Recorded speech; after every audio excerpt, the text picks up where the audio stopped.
Bismillahirrahmanirrahim. Assalamualaikum warahmatullahi wabarakatuh. Alhamdulillah, wassalatu wassalamu ala rasulillah. Ashhadu an la ilaha illallah wa ashhadu anna muhammadan abduhu wa rasuluh. Ya ayyuhalladzina amanu taqullaha haqqa tuqatih wa la tamutunna illa wa antum muslimun. Allahumma arhamna bil Qur'an. Pemirsa yang dimuliakan Allah, alhamdulillah selalu bersyukur kepada Allah Subhanahu wa taala karena kita bisa beribadah, bisa melaksanakan puasa Ramadan dan berbagai amal saleh. Itu semua adalah karunia dan pemberian dari Allah Subhanahu wa taala. Kita berdoa mudah-mudahan puasa Ramadan kita diterima oleh Allah Subhanahu wa taala. Salawat dan salam semoga dilimpahkan kepada tauladan kita Nabi Muhammad sallallahu alaihi wasallam dan umatnya yang istiqamah, serta mudah-mudahan kita semua pemirsa yang dimuliakan Allah tergolong menjadi pengikutnya yang sabar dan istiqamah melaksanakan Islam hingga akhir zaman.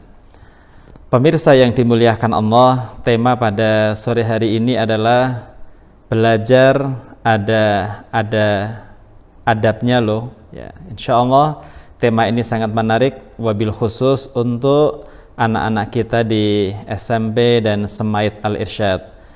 Pemirsa yang dimuliakan Allah Subhanahu wa taala, yang pertama bicara tentang adab belajar, ya, yaitu kita harus mengambil keteladanan dari para ulama salaf. Mungkin ada yang bertanya di antara Anda, apa itu Ustadz? Ulama salaf itu apa?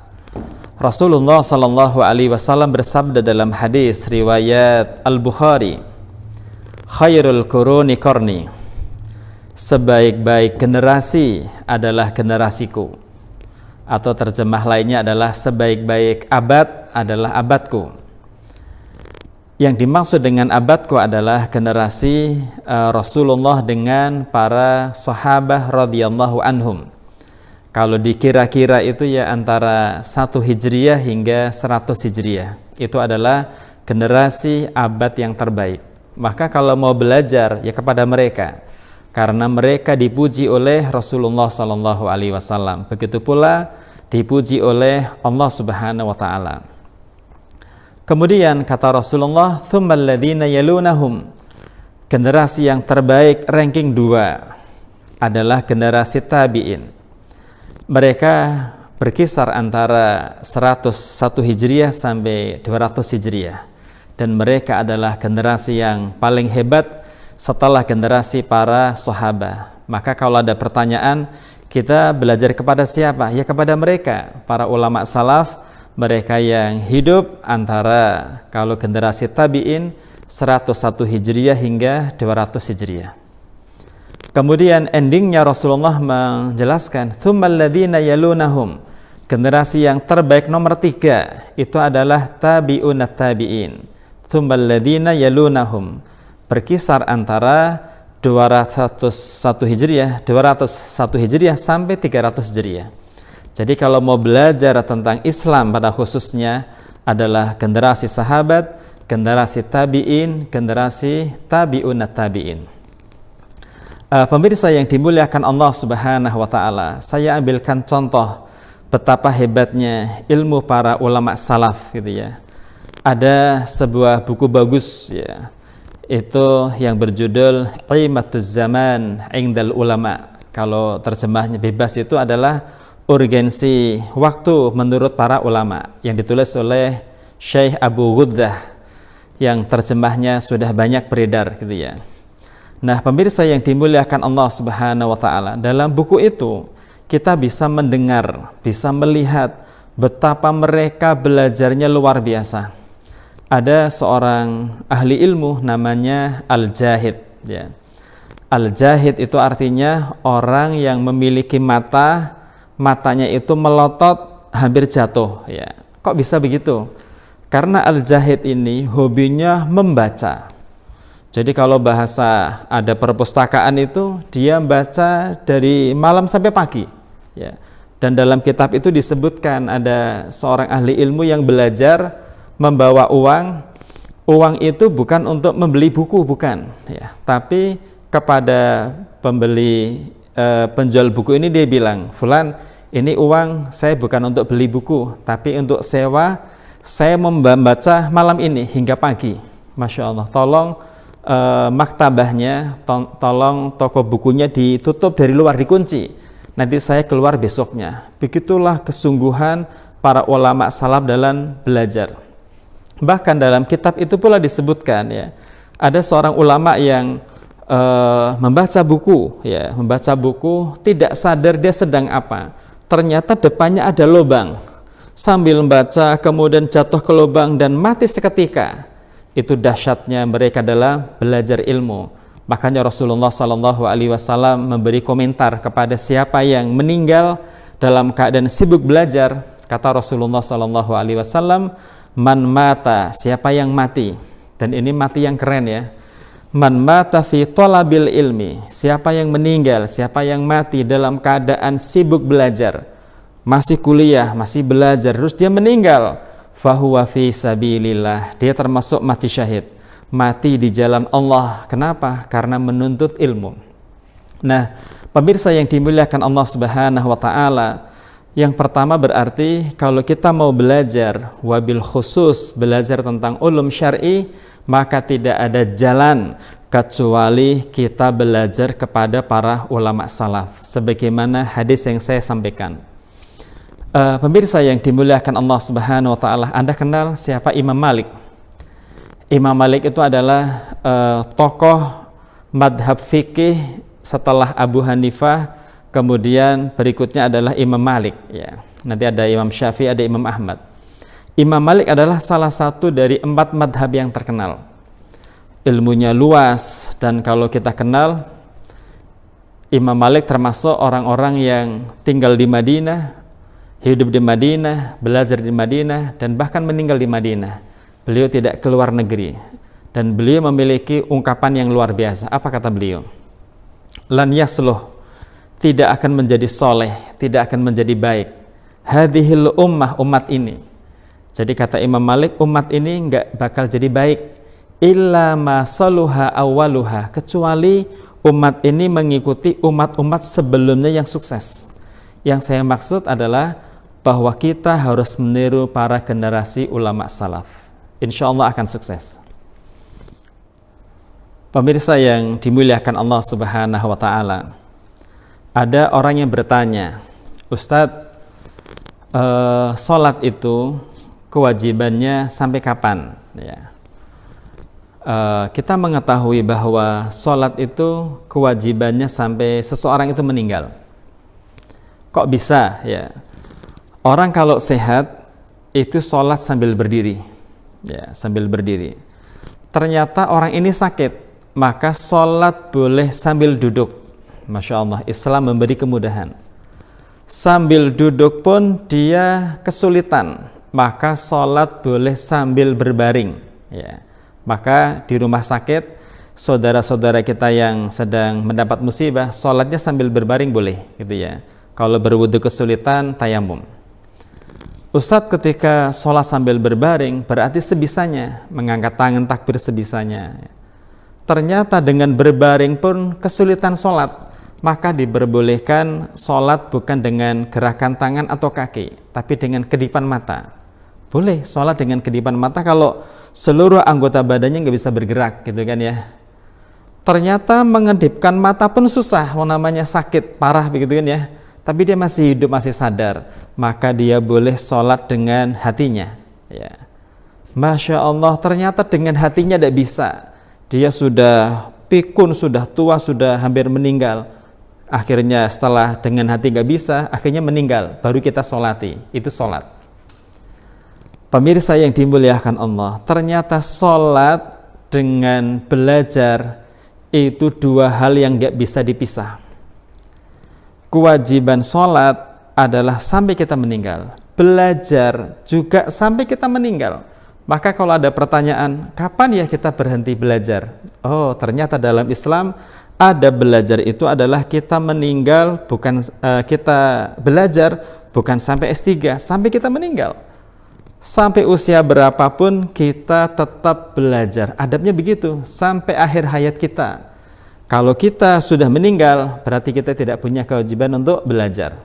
Nah, pemirsa yang dimuliakan Allah Subhanahu wa taala, ada hal menarik ini antara sholat dengan belajar. Rasulullah sallallahu alaihi wasallam bersabda, "Thalabul ilmi faridatun ala kulli muslimin." Hadis ini sahih riwayat Ibnu Majah. Thalabul ilmi, menuntut ilmu, belajar bahasa kita. Faridatun, hukumnya fardu. Ada apa dengan fardu? Ternyata fardu dengan wajib itu berbeda. Kalau yang hukumnya wajib itu berbeda dengan hukumnya fardu. Kalau hukumnya fardu itu artinya dalilnya sudah qat'i, sudah jelas, nggak ada perbedaan. Maka apa hukumnya sholat duhur bagi yang sudah balik? Fardu. Apa hukumnya sholat isya bagi orang sudah balik? Fardu hukumnya. Belajar, kata Rasulullah SAW, wabil khusus belajar untuk ibadah kita. Belajar sholat dengan baik, belajar puasa dengan baik, belajar haji umrah dengan baik, belajar adab baca Quran, ini adalah fardu. Bahkan fardu ain, masing-masing harus mengerti. Mana ada wudhu sembarangan, sholat sembarangan, ini fardu. Maka pemirsa yang dimuliakan Allah, anak-anakku yang dimuliakan Allah, kalau kita sholat asal saja fardu, belajar ngaji thalabul ilmi hukumnya fardu. Faridotun, kepada siapa? Ala kulli muslim, untuk setiap muslim. Siapapun yang namanya muslim, maka dia wajib belajar.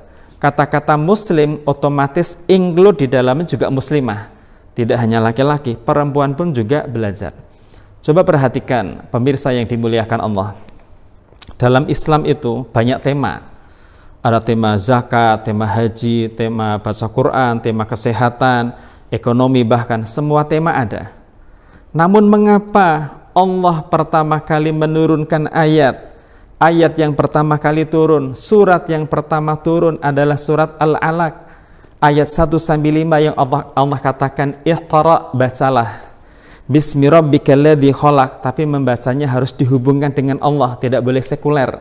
Tidak boleh belajar melupakan Allah, belajar melupakan agama. Agama selalu bersama ilmu, gitu kan ya. Maka Iqra itu menjelaskan kepada kita betapa dahsyatnya belajar itu sangat penting dan sangat penting. Sebelum bicara ada ilmunya, sebelum berbuat ada ilmunya. Maka ilmu segalanya dalam Islam. Maka pemirsa yang dimuliakan Allah Subhanahu wa taala, selama kita masih hidup, adabnya selalu belajar. Pemirsa yang dimuliakan Allah, ada ulama besar terkenal ya, namanya Imam Ahmad bin Hanbal. Ini salah satu madhab yang terakhir dari 4 madhab ya, Abu Hanifah, Imam Malik, Syafi'i, dan Ahmad ya. Imam Ahmad ini suatu saat, beliau kan seorang ulama besar ya. Salah satu kegiatannya adalah belajar dan mengajar. Agedanya 2, alim au muta'allim, sebagai seorang berilmu atau sebagai orang pembelajar. Makanya kita manusia pembelajar sampai kita meninggal. Tidak puas dengan ilmu hari ini, selalu belajar sampai akhir hayat kita. Imam Ahmad ini lagi jalan-jalan gitu ya. Yang beliau bawa ternyata adalah pulpen dan tinta. Namanya ulama, kalau belajar, kalau mengajar mesti tidak jauh dari pulpen, pena, dan tinta. Saat itu ada seseorang bertanya kepada Imam Ahmad, wahai Imam, ya, Anda sudah menjadi ulama besar, Anda sudah menjadi seorang mufti, ilmu Anda luas, ilmu Anda tinggi, sampai kapan Anda selesai belajar? Seakan-akan ini pertanyaan buat kita semua, kita belajar berhentinya sampai kapan ya dalam Islam? Ternyata ada belajar dalam Islam, salah satunya yang namanya belajar hingga akhir hayat kita. Kalau istilah sholat, ibadah sampai kita meninggal, wa'bud rabbaka hatta ya'tiyakal yakin, maka sama kita belajar sebagaimana jawaban Imam Ahmad. Beliau mengatakan, wahai fulan, kalau Anda bertanya sampai kapan saya berhenti belajar, Sambil beliau memegang pena, memegang tinta, memegang tempat tinta, beliau mengatakan, ma'al mihbarati ilal makbarati. Saya memegang pena ini, tinta ini, tempat tinta ini. Inilah saya belajar. Sampai kapan? Ilal makbarah. Sampai kita masuk kepada kuburan. Sampai kita meninggal baru berhenti belajar. Maka dari itu, pemirsa yang dimuliakan Allah, khususnya anak-anakku, anak-anak SMP, SMA Semed Al-Irsyad, bersama-sama belajar itu tidak hanya sampai di sini, terus selamanya belajar sampai kita meninggal. Pemirsa yang dimuliakan Allah Subhanahu wa taala, kita pernah mendengar tentang bagaimana Abu Hanifah, ya. Abu Hanifah itu hobinya diskusi, dialog, ya, suka membahas hal-hal yang penting. Sampai ketika menjelang kematian beliau sampai diskusi tentang ilmu. Wahai fulan, apa hukumnya ini? Sebelum meninggal, berarti ilmu sangat penting. Pemirsa yang dimuliakan Allah Subhanahu wa taala, tema tentang belajar ada adabnya dari sejarah Islam dengan tinta emasnya sampai hari ini dan hingga hari kiamat. Rumus belajar itu salah satunya adalah bersungguh-sungguh. Tidak ada kamusnya, santai kok dapat ilmu, tidak ada kamusnya. Malas belajar dapat ilmu itu impossible, ya. Pingin pintar harus belajar, pingin tahu harus belajar. Jadi namanya belajar dengan sungguh-sungguh harga mati, ya. Ada pepatah yang sering kita mendengarkan, ya, man jadda wajada. Siapa yang bersungguh-sungguh pasti dapat. Jadi rumus kebaliknya, siapa yang tidak sungguh-sungguh, yang santai, yang malas nggak dapat. Maka belajar juga harus bersungguh-sungguh. Pemirsa yang dimuliakan Allah Subhanahu wa taala, ada sebuah hadis riwayat Abu Dawud. Itu menarik untuk kita kaji. Hadis ini berbunyi, man salaka tariqan. Siapa yang menempuh perjalanan, ya. Seperti kita pergi kemana, ya. Dari rumah ke sekolah, dari rumah ke masjid untuk ngaji, itu namanya perjalanan. Atau bahkan dari sini keluar kota, atau bahkan keluar negeri, sampai ke Mesir, sampai ke Turki, itu namanya menempuh perjalanan. Siapapun yang menempuh perjalanan, baik jarak pendek atau dekat. Pendek berarti dari rumah ke sekolah, kalau jarak jauh dari Indonesia ini, dari Banyumas ini sampai ke luar negeri, ya. Dan tentunya pemirsa yang dimuliakan, teman-teman Anda juga alhamdulillah sudah ada yang belajar sampai ke Mesir, gitu kan, ya. Dari alumni Semaid sudah ada yang belajar di Al-Azhar Mesir. Ini contoh menempuh sebuah perjalanan. Yaltamisu fihi ilman. Tujuannya adalah untuk mencari ilmu. Salakallahu bihi tariqan min turukil jannah. Allah mudahkan bagi orang tersebut menuju surga. Saya mau membahas bahwa hadis ini ada hal menarik untuk kita garis bawahi, pemirsa yang dimuliakan Allah. Sahabat Rasul bernama Abu Ad-Darda, ya, Abu Ad-Darda. Anda patut untuk membaca biografi beliau, Abu Ad-Darda, sahabat Rasul yang sangat sederhana dan imannya berkualitas, ya. Abu Ad-Darda ini pernah jalan-jalan ke negeri Syam, ya. Kalau kita tahu negeri Syam, pemirsa, negeri Syam itu ada 4 negara, ya. Kalau kita lihat dari bawah, negeri Syam itu adalah pertama yang dari bawah di peta itu Yordania. Naik dikit itu adalah Palestina, gitu kan, ya. Naik sedikit namanya Libanon. Dan yang paling tinggi, paling atas adalah Suriah. Kita istilah dengan Syria atau Suriah.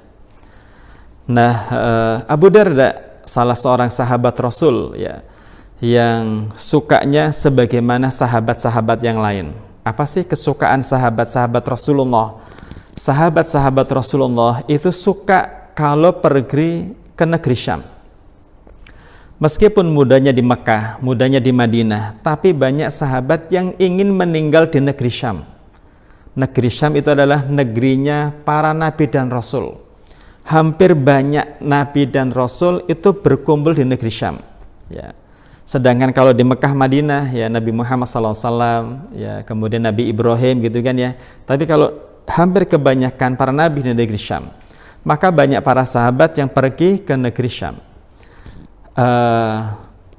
Abu Darda ini ya ketika lagi duduk-duduk di masjid di daerah Suriah di negeri Syam gitu ya. Kemudian tiba-tiba datang seorang sahabat dari Madinah. Ini diceritakan oleh Kathir bin Qais. Kata Kathir bin Qais, saya melihat Abu Darda sedang duduk santai di masjid di daerah Suriah. Tiba-tiba datang tamu ya. Wong namanya tamu dalam Islam harus dihormati. Maka na yu'minu billahi wal yaumil akhir falyukrim dhaifah. Maka harus dihormati. Datang tamu dari Madinah. Ketika tamu ini datang ke Madinah, kepingin bertemu sahabat Rasul namanya Abu Darda. Tamu ini bilang, wahai Abu Darda, saya datang dari Madinah. Saya di sini bukan untuk bisnis. Saya di sini bukan untuk urusan keluarga. Saya di sini nggak ada tujuan lain kecuali hanya satu tujuan. Saya kepingin belajar. Saya akan menceritakan kepada pemirsa hadirin yang dimuliakan Allah, anak-anakku, supaya kita lebih bersemangat dalam belajar. Dan kita alhamdulillah di zaman sekarang sudah zaman teknologi, gitu kan ya. Internet lancar, Androidnya murah, bisa mengakses ilmu dengan sebanyak-banyaknya. Ini kita mau menceritakan zaman dulu, ya. Madinah yang kita ketahui, pemirsa yang dimuliakan Allah, kalau Anda belajar tentang peta Timur Tengah gitu kan ya, kalau daerah Timur Tengah itu dari bawah itu Yaman ya. Yaman naik nanti menuju Mekah, ke atas lagi Madinah. Jadi Madinah lebih dekat ke negeri Syam. Baru dari Madinah ke atas terus sampailah negeri Syam. Coba bayangkan berapa jarak antara Madinah menuju Syam. Itu kurang lebih jaraknya, kurang lebih ini ya, 1.600 km. Bukan jarak yang pendek. Maka akan saya jelaskan bahwa belajar itu butuh kesungguhan untuk mendapatkan ilmu. Ada pepatah Arab mengatakan begini, idza nubdil juhdana kullahu najid nisfahu. Yang artinya pepatah Arab mengatakan kalau kita bersungguh-sungguh mengerahkan segala kemampuan ya, mengarahkan segala kemampuan, membanting tulang, memeras keringat untuk belajar, biasanya dapatnya separuh. Bersungguh-sungguh dapatnya separuh. Targetnya 100, dapatnya 50. Tetapi kalau kita tidak mengarahkan segala kemampuan, kita nggak dapat apa-apa. Jadi kalau belajar santai, nggak ada rumusnya, kok sukses tuh nggak ada rumusnya. Belajar santai kok cepat hafal, belajar santai kok menguasai, nggak bisa. Belajar harus bersungguh-sungguh sebagaimana sahabat tadi dari Madinah menuju negeri Syam. Saya mau menjelaskan kepada Anda, jarak dari Madinah menuju Syam itu kurang lebih 1.600 km. Padahal kita berada di Banyumas ke Jakarta, itu jaraknya kurang lebih 400 km. Bayangkan, 400 km. Kurang lebih, ya, kurang lebih. Jadi kalau dari Madinah menuju Syam 1.600 itu 4 lipat dari kita pergi ke Jakarta. Dari sini ke Jakarta, Jakarta pulang ke sini lagi, ke Jakarta lagi, pulang lagi, itulah perjalanan dari Madinah menuju negeri Syam. Saat itu tidak ada mobil, tidak ada motor, tidak ada pesawat, tidak ada kereta, tidak ada kendaraan yang cepat. Semuanya rata-rata menggunakan kuda atau onta. Sehingga ini kita harus pahami, kita harus bersungguh-sungguh dalam thalabul ilmi. Pemirsa yang dimuliakan Allah Subhanahu wa taala. Jarak antara Makkah menuju Madinah ya, itu kurang lebih 500 km. Makkah sampai Madinah. Orang dulu dari Makkah menuju Madinah atau Madinah menuju Mekah itu menggunakan onta. Perjalanan dari Madinah menuju Mekah menggunakan onta kurang lebih 2 pekan, 14 hari. Maka dari Madinah menuju Syam yang jauh itu paling tidak membutuhkan waktu 1,5 bulan hingga 2 bulan. Itu saja dalam rangka mencari satu hadis. Kata sahabat Rasul yang di Madinah ini, ketemu Abu Darda, wahai Abu Darda, Saya ke sini tujuannya naik unta dari Madinah menuju Syam, perjalanan 1,5 bulan hingga 2 bulan. Saya di sini tujuannya adalah saya pernah mendengar sampai kepadaku sebuah hadis. Hadis ini katanya yang meriwayatkan Anda. Nah, saya kepingin mendengar langsung dari Anda. Akhirnya kata Abu Darda, ya betul. Saya mendengar hadis dari Rasulullah SAW tentang bagaimana kita thalabul ilmi, keutamaannya apa. Akhirnya Abu Darda mengatakan atau menyebutkan hadis dari Rasulullah SAW, man salaka tariqan yaltamisu fihi salakallahu lahu bihi tariqan min turukil jannah. Siapa yang menempuh sebuah perjalanan dalam rangka untuk menuntut ilmu, maka dimudahkan baginya untuk menuju surga. Pemirsa yang dimuliakan Allah, coba bayangkan dengan pikiran kita, dengan paradigma yang kita bayangkan, 2 bulan mendapatkan 1 hadis.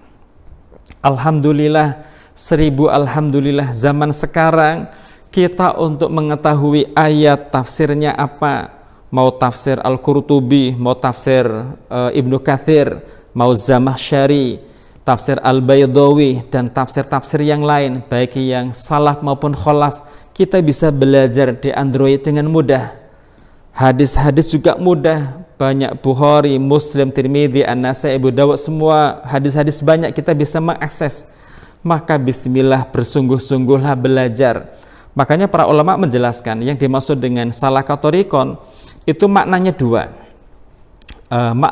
Makna pertama, orang yang bepergian untuk menuntut ilmu itu artinya 2. Arti pertama, betul-betul kita pergi. Arti kedua adalah duduk manis, tapi yang kita pakai otak dan pikiran kita, mata kita pakai. Jadi duduk nggak pergi kemana-mana, tapi membuka, membaca, merangkum, menulis, memahami, diskusi, itu masuk kategori salaka thariqon. Siapa yang menempuh perjalanan, maka Allah mudahkan jalan menuju surga. Nah, pemirsa yang dimuliakan Allah, itu tadi harus bersungguh-sungguh. Kemudian yang terakhir, yang keempat, pemirsa yang dimuliakan Allah, salah satu adab ilmu, ya, bahwa orang yang belajar itu bukan untuk menambah wawasan. Ilmu itu bukan untuk gaya-gayaan. Semakin banyak ilmu harus semakin tawadhu. Kan kita sering mendengar pepatah, ya, kalau kita jalan-jalan ke sawah, lihat padi itu kalau sudah menguning, isinya banyak, semakin merunduk. Sama, seorang muslim kalau belajar, semakin banyak ilmu semakin tawadhu, semakin banyak ilmu semakin banyak mengamalkan, semakin banyak ilmu semakin takut. Bukan banyak bicara, banyak wawasan, itu enggak penting. Yang paling penting adalah diamalkan. Makanya beda antara orang yang berilmu dengan orang yang tidak berilmu. Ini terakhir yang akan saya sampaikan, bahwa orang berilmu itu ucapannya lebih bijaksana, ucapannya lebih lembut dibandingkan orang tidak berilmu. Anda bisa baca dalam kitab Riyadhus Shalihin, ya, Imam An-Nawawi, Anda pasti punya bukunya di rumah. Dalam kitab Riyadhus Shalihin itu ada seorang yang membunuh 99 orang. Dalam hatinya, ya Allah, saya ingin taubat, ingin memohon ampunan. Saya akan mendatangi orang dan akan saya nanya, kepada siapa saya harus bertobat, ketemu siapa. Akhirnya yang membunuh 99 ketemu orang di jalan. Fulan, saya ingin taubat ini. Ternyata fulan yang pertama ini tidak memiliki ilmu, tapi rajin ibadah. Fulan, saya sudah membunuh 99 orang loh. Saya tobat bisa apa enggak ya? Kata orang pertama, oh enggak bisa. Anda kok membunuh 99 orang? Dosa besar itu. Emosi itu. Akhirnya yang membunuh 99 emosi, akhirnya orang pertama itu dibunuh juga. Puas akhirnya, membunuh 100 orang. Akhirnya dalam hatinya, ya Allah, lengkap juga nih, aku sudah membunuh 100 orang. Tapi dalam hati kecilnya, kayaknya bisa saya tobat loh, tapi harus nyari orang ini. Tanya orang, fulan saya mau tobat harus ketemu siapa? Saya mau nanya. Kata orang yang di pinggir jalan, kalau Anda pengen tobat, Anda pengen tahu ilmunya, datang tuh orang sana itu. Akhirnya datang kepada orang kedua. Ini orang berilmu. Makanya orang berilmu itu adabnya adalah setelah belajar, tawadhu, rendah hati, mencari kemudahan, jangan mempersulit orang. Yassiru wala tu'assiru, ya. Kalau melihat orang-orang yang tidak punya ilmu, ya kita didik dengan baik, begitu ya, tidak sombong. Kata orang kedua, Anda membunuh 100 orang, tidak apa-apa, insya Allah akan diampuni dosa Anda. Tapi ada syaratnya, Anda harus pindah tempat. Dari tempat yang biasa Anda bermaksiat, Anda datang di sana yang banyak orang ibadah. Akhirnya betul, orang ini dengan semangat, senang ketemu orang berilmu yang tawaduk tadi. Akhirnya singkat cerita, dia menuju perjalanan. Sampai di perjalanan, Masya Allah, qadarullah, orang ini mati. Habis bunuh 100 orang, tapi dalam hatinya ingin taubat, akhirnya mati. Akhirnya datanglah malaikat adab. Malaikat adab datang untuk mengambil ruhnya dan akan dia bawa menuju neraka. Baru saja mau membawa, tiba-tiba datang malaikat rahmat. Wahai malaikat adab, tunggu dulu, Anda mau membawa kemana? Ini orang sudah taubat. Kata malaikat adab, tidak bisa, dia belum sholat, belum apa, baru niat. Kata malaikat rahmat, iya, meskipun niat Allah sudah menilai. Makanya Rasulullah SAW bersabda, innamal a'malu bin niat, bahwasanya amalan itu tergantung niat. Kalau ada orang punya niat misalnya sholat malam gitu kan ya, sudah pasang alarm, sudah bilang ke orang tuanya, tapi kesiangan, itu dianggap sudah sholat malam. Beda dengan orang yang pengen sholat malam tapi nggak ada action, nggak ada pasang jam, nggak pesan apa, itu namanya hanya cita-cita tanpa ada khutuwat, tanpa ada perjalanan yang jelas gitu kan ya. Ketika ada dua malaikat ini sedang ribut, datanglah malaikat ketiga sebagai penengah gitu kan ya. Ada apa ribut-ribut? Kata dua malaikat ini, yang satu akan saya bawa ke surga, malaikat kedua akan saya bawa ke neraka. Sebentar dulu, kita cek dulu ini yang benar bagaimana. Pemirsa yang dimuliakan Allah Subhanahu wa taala, malaikat yang ketiga ini akhirnya berkata kepada dua malaikat, wahai teman-teman, mari kita ukur ya, jarak dari dia berbuat maksiat menuju taubat, lebih jauh mana antara di tempat maksiat dan menuju tempat taubat. Qadarullah, atas izin Allah, ternyata jaraknya mendekati kepada tempat dia bertaubat. Akhirnya Allah ampunkan dosanya dan Allah masukkan ke dalam jannah.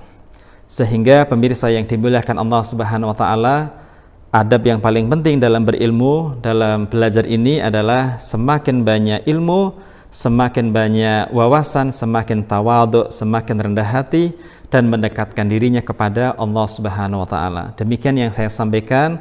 Mudah-mudahan saya dan pemirsa, khususnya anak-anak kami SMP dan Semet Al-Irsyad, bersemangat untuk tholabul ilmi. Kita doakan semoga Anda semua menjadi orang-orang yang sukses, menjadi calon pemimpin masa depan, sehingga negara ini, masyarakat ini menjadi masyarakat yang mulia, penuh dengan ilmu dan amal soleh.